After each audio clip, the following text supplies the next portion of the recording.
Hello, Assalamu alaikum and welcome back to my channel and today's 16th episode of Horror Stories.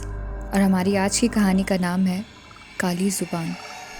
یہ کہانی ہے ایک ایسی لڑکی کی جس کی زبان سے نکلی ہر غلط بات یا بد دعا سچ ہو جاتی تھی. سننے میں آتا ہے کہ اس لڑکی پر برے جنات کا سایہ تھا جس کی وجہ سے وہ یہ سب کر رہی تھی. اور وہ لڑکی خود بھی ایسی ہی تھی، ہر کسی سے جلتی تھی اور کسی کو خوش دیکھ کر اس سے برداشت نہیں ہوتا تھا. تو آئیے بنا کسی دیری کے شروع کرتے ہیں آج کی اس کہانی کو اور دیکھتے ہیں کہ آخر کیا مسائل درپیش تھے اس لڑکی سے پورے گاؤں والوں کو. Let's just start the video. کالی زبان. سمرین ایک 20 سال کی لڑکی تھی جو ایک چھوٹے سے گاؤں میں اپنی ماں بہن اور بڑے بھائی کے ساتھ رہتی تھی.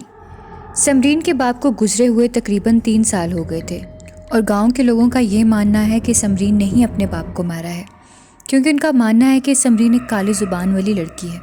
یعنی وہ جو بات بھی اپنی زبان سے نکالتی تھی وہ پوری ہو جاتی تھی اور وہ ہر کسی کا برا ہی چاہتی تھی. پہلے تو وہ بس لوگوں کو برا بھلا کہتی تھی، سب سے لڑائیاں کرتی تھی، بڑے بزرگوں کا بھی احترام نہیں کرتی تھی، نہ ہی ان کی عزت کرتی تھی. پہلے تو بس وہ لوگوں کو برا بھلا ہی کہتی تھی، مگر اس کی زبان سے نکلے ہوئے بول یا بد دعا کبھی پوری نہیں ہوئی تھی. مگر آہستہ آہستہ لوگوں نے یہ غور کرنا شروع کر دیا کہ سمرین کے منہ سے نکلا ہر غلط لفظ برا ہونے لگا ہے. ایک دفعہ سمرین تھوڑا گھر سے دور نہر کے پاس سے پانی بھر کر لا رہی تھی کہ اس کو واپس آتے آتے کچھ دیر ہو گئی اور اس کو وہیں پر شام پڑ گئی. اس کو خوشبو لگانے کا شوق تھا اور گھومنے پھرنے کا بھی. اس کے ابو اس کو اکثر منع کیا کرتے تھے کہ اتنی دیر گھر سے باہر نہ رہا کرو، تم لڑکی ہو، مگر وہ بات ماننے کے بجائے آگے سے بدتمیزی کرنے لگتی. اب اس کو گھر سے دیر تو ہو گئی تھی، مگر گھڑا بھاری ہونے کی وجہ سے وہ تھک گئی تھی، تو درخت کے ساتھ ٹیک لگا کر بیٹھ گئی کہ کچھ دیر بیٹھ کر آرام کر لوں، پھر جاتی ہوں گھر. اتنے میں وہ گھڑے سے پانی پینے لگتی ہے کیونکہ اس کو بہت پیاس لگ رہی ہوتی ہے. وہ جیسے ہی پانی پیتی ہے پیچھے سے اسے آواز آتی ہے، سمرین تم بہت پیاری ہو. وہ جیسے ہی درخت پر اوپر نیچے دیکھتی ہے تو کوئی چیز تیزی سے آ کر اس کے اندر گھر کر لیتی ہے، اور یہ کوئی اور نہیں بلکہ ایک بہت ہی برا جن ہوتا ہے جس کو انسانوں کو ستا کر سکون ملتا تھا. یعنی وہ بھی سمرین جیسا ہی تھا اور اسے سمرین پسند آ گئی تھی. جب وہ گھر داخل ہوئی تو وہ جن اس میں سے نکل گیا. جب اس نے گھر جیسے ہی پاؤں رکھا تو اس کے ابو نے اس کو ایک تھپڑ مارا اور کہا کہ کہاں تھی تم، رات ہو گئی ہے، تم صبح کی گھر سے نکلی ہوئی ہو، تمہیں گھر آنا بھول جاتا ہے، اب تم بچی نہیں رہ گئی، بڑی ہو گئی ہو. سب بہت پریشان ہو رہے تھے. آج کے بعد تمہارا گھر سے نکلنا بند. یہ سب وہ جن دیکھ رہا ہوتا ہے جو کہ سمرین پر عاشق ہو چکا تھا. سمرین تو بدتمیز تھی، اس کو اپنے باپ پر بہت غصہ آ رہا تھا اور وہ آہستہ آواز میں کہنے لگی کہ اس تھپڑ کا بدلہ تمہیں دینا ہوگا مر کے. جیسے وہ یہ کہتی ہے تو وہ جن جو کہ اس تھپڑ کی وجہ سے آگ بگولا ہو رہا ہوتا ہے وہ سمرین میں آ جاتا ہے اور رات کے تقریباً 2 بجے کا وقت ہوتا ہے. اور سمرین جو اس وقت جن کے حوالے ہوتی ہے وہ اپنے باپ کے کمرے میں جاتی ہے اور ایک رسی سے اپنے باپ کا گلا دبا دیتی ہے. یعنی وہ جن اس کے باپ کو جان سے مار دیتا ہے، پھر اس میں سے نکل جاتا ہے. جب صبح سب اٹھتے ہیں تو ان پر قیامت برپا ہو جاتی ہے کہ یہ سب کیا ہو گیا. سب رو رہے ہوتے ہیں لیکن سمرین دل میں ہی بہت خوش ہو رہی ہوتی ہے کہ اب جان چھوٹی اس بڈھے سے، اچھا ہوا مر گیا، کیسے میری زندگی عذاب بنائی ہوئی تھی. پھر وہ سوچتی ہے کہ اس کو مارا کس نے. سب حیرت میں ہوتے ہیں کہ کون ایسا دشمن تھا جو سمرین کے باپ کو اتنی بے رحمی سے گلا دبا کر مار گیا. سمرین کو اپنے ساتھ کسی کی موجودگی کا احساس ہوتا تھا مگر وہ سمجھ نہیں پاتی تھی کہ کون ہے. کچھ دن ایسے گزر جاتے ہیں. اب سمرین کا برتاؤ بہت بدتر ہونے لگا اور اپنی چھوٹی بہن کو بات بات پر مارتی. ایک دن اس کا بڑا بھائی باہر سے گھر آیا. اس نے سمرین سے کہا کہ ایک گلاس پانی پلا دو. وہ کام کر کے راضی نہیں تھی. وہ پانی تو لے آئی اور اس نے دیتے ہوئے کہا کہ پی لے، پانی تیرے حلق سے نیچے ہی نہ اترے. اس کا بھائی جب پانی پیتا ہے تو پانی اس کے گلے میں پھنس جاتا ہے اور حلق سے نہیں اترتا. وہ کھانچتے ہوئے اسے دیکھتا ہے تو وہ بہت عجیب طرح سے اسے دیکھ کر مسکراتی ہے. وہ کہتی ہے کہ کہا تھا نا کہ پانی نہیں اترے گا تیرے گلے سے، اور چلی جاتی ہے. پھر اس کا بھائی اپنی امی سے ساری بات کرتا ہے تو اس کی امی کہتی ہیں کہ میں بھی یہ بات غور کر رہی ہوں، کچھ دنوں سے یہ سب باتیں عجیب سی ہو رہی ہیں. جو بھی بات منہ سے نکال رہی ہے سچ ہو رہی ہے۔ اس کا بھائی کہتا ہے کہ امی پتہ نہیں یہ کیا ہو رہا ہے، مگر اور زیادہ برا نہ ہو اس لیے آپ اس کی شادی کر دیں۔ اس کی امی اگلے دن رشتے والی کو بلا لیتی ہیں اور سمرین ان کے سامنے آ کر بیٹھ جاتی ہے، سلام کرتی ہے اور کہتی ہے کہ لڑکے کی تصویر دکھاؤ۔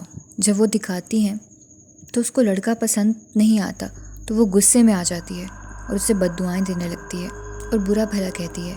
اس نے کہا کہ جا تو گھر اپنے، دیکھ تیری بیٹی کو طلاق ہو گئی ہے۔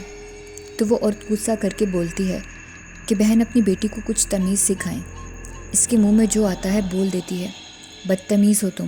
سمرین اونچی اونچی ہنسنے لگتی ہے اور عورت وہاں سے چلی جاتی ہے، مگر اس کی امی اس کا منہ دیکھتی رہ جاتی ہیں کہ میری بیٹی بد سے بدترین کیوں ہوتی جا رہی ہے۔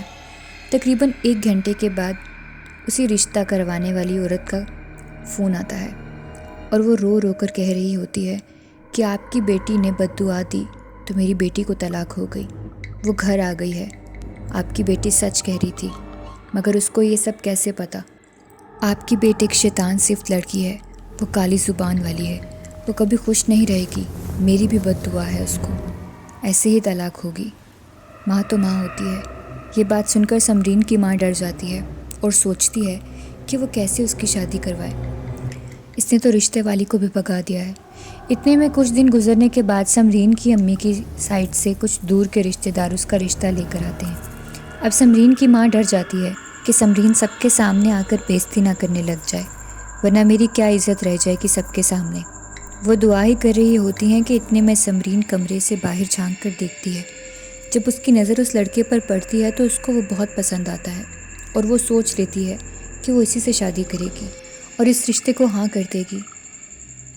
وہ بھی کب تک گھر رہ کر بور ہوتی رہے گی، اور نہ اسے اپنے گھر والوں سے کوئی محبت تھی، نہ ہی ان میں دلچسپی۔ وہ جن جو سمرین کو پسند کرنے لگا تھا سب دیکھ رہا تھا، اب اس کی محبت دشمنی میں بدل چکی تھی۔ اس نے سوچا صبر سے کام لیتا ہوں، ایک بار اس کی شادی ہو جائے پھر سب برباد کر دوں گا۔ اب سمرین سب کے لیے بڑے پیار سے چائے لے کر آتی ہے اور لڑکے کو بھی وہ بہت پسند آتی ہے۔ اس کی ماں، بہن اور بھائی حیران ہو جاتے ہیں کہ پہلی بار سمرین کا یہ روپ دیکھ کر کتنا عجیب سا لگ رہا ہے۔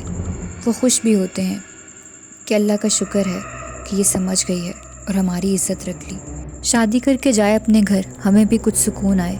خیر ایسے کرتے کراتے سمرین کا رشتہ پکا ہو جاتا ہے اور اس کی شادی کا بھی دن آ جاتا ہے۔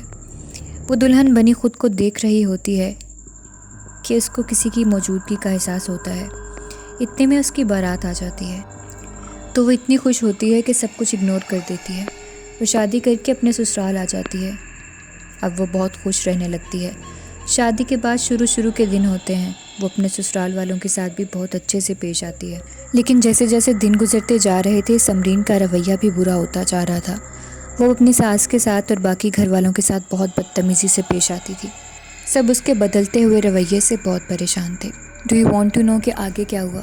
کس طرح سے سمرین کی کالی زبان اور اس برے جن نے اس کے سسرال والوں کا جینا حرام کر کے رکھ دیا، اور کس طرح سے سمرین کا برا انجام ہوا؟ پر ابھی نہیں، اس کے لیے آپ کو اگلے پارٹ کا انتظار کرنا پڑے گا۔ تو صبح ملتے ہیں سیکنڈ پارٹ کے ساتھ، تب تک آپ انتظار کیجیے اور سوچئے کہ آگے کیا ہو سکتا ہے۔